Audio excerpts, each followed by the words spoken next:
พี่น้องเอ้ยแล้วเนาะก็ถือว่ารถตู้เขากับมอดมาเท่ากันแล้วพี่น้องเอ้ยเนาะไอ้ไปสยามบุรีบ่ไอ้มาเลยนี่พี่น้องเอ้ยเนาะตอนนี้ก็ถือว่าฮอตเวลาที่ว่าเฮาต่อจากคลิปอีพีที่แล้วเนาะที่เพิ่นอาจจะกลับสยามบุรีเอาไปลงโยนขี่รถแขว้งเลยเนาะจับมือได้ซื้อยังเกาะลืมละเสื่องเนาะไอ้ซื้อบุญนำเด้อชื่อไว้คันไปเห็นอยู่ใส่กระทำหาไอ้เด้อไอ้ซื้อบุญนำกำเอิญไปวันนี้ขึ้นรถอาชีจ่ายค่ารถค่าลังให้ทุกอย่างเด้อขอให้น้องเดินทางปลอดภัยเด้อบริย่างแล้ววันนี้นะกันพอเห็นไอ้นี่ก็ชี้ย่างไล่เต้าบ่เนาะตอนนี้สัญญาบุรีนี่ก็ตึมประมาณเป็น2 มือหมดแล้วพี่น้องจึงหอดเนาะไอ้ฝากเพิ่นเด้อเบิ่งอันน้องข้อคิวเด้อันเอาเพิ่นไปลงอันอยู่คิวรถแข้งเลยเด้อพอเพิ่นอันยากมาแต่เวียง8 มือพุ่นน่ะ8 มือโดยเน้อโอ้วะต้องเป็นหยังชื่อเฮาโคนบ่สีจันโอ้โดยดีใจนะบอกฟักเลยเด้อเอาไปลงอยู่แข้งเลยคิวรถแข้งนะเนาะโดยเพิ่นสิไปเป็นคนเวียดก็เพิ่นสิไปหาพี่น้องเพิ่นย่างมาแต่นั่น8 มือเด้อฟังมันสักคนเด้อเบิ่งโอ้ตัวไปเห็นอยู่ไสเมืองสร้างทองนี่เราก็บ่ตัวนั่นเราว่ามาแต่เวียง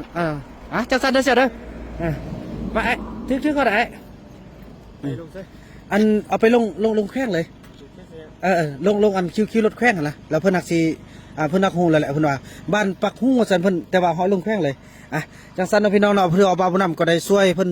เท่าที่จะช่วยได้เนาะช่วยจริงวะข้อคิวได้เด้อบ่เป็นหยังพี่น้องอันนี้คือการช่วยเหลือพี่น้องเนาะโดยแม่นแหละเอาประมาณเท่าใด150,000นี่ปกตินี่200,000ปลายเด้เนาะแต่เพิ่นช่วยพี่น้องเอ้ย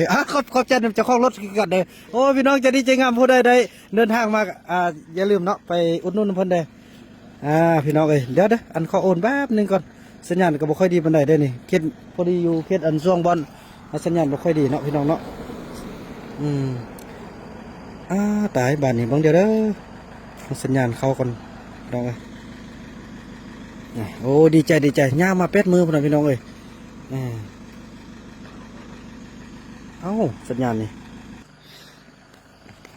โอ้ยพี่น้องเอ้ยสัญญาณบ่ดีแล้วยืมเงินทางเอื้อยเพิ่น150,000แล้วสิโอนคอนเอื้อยซอยน้ำมัน100,000เด้โอ้โดยแสดงว่าอันนี้เป็นเงินสดให้เพิ่นเนาะโอ้ขอบใจเอื้อยหลายๆเด้อนี่พี่น้องเอ้ยคือเฮาเห็นนั่นน่ะเป็นคนเวียดนะเพิ่นย่างมาแล้วเขาอยู่ในโดยสารนี่เขาเห็นแท้เขาเห็นอยู่เมืองสังทองย่างมาแต่พุ่นแท้มันบ่มีหัวซอยน่ะเนาะ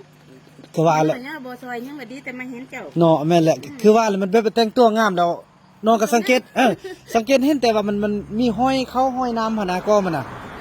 ขอบใจเอื้อยเด้อเนี่ยพี่น้องทางเอื้อยใหญ่เพิ่นก็ช่วยแซงคลิปเนาะโอเคขอบใจเอื้อยเด้อแล้วจะเอาเงินไปให้เพิ่นซื้อข้าวซื้อน้ำเด้อร่ำรวยเนี่ยพี่น้องเอ้ยเนาะโอ้ย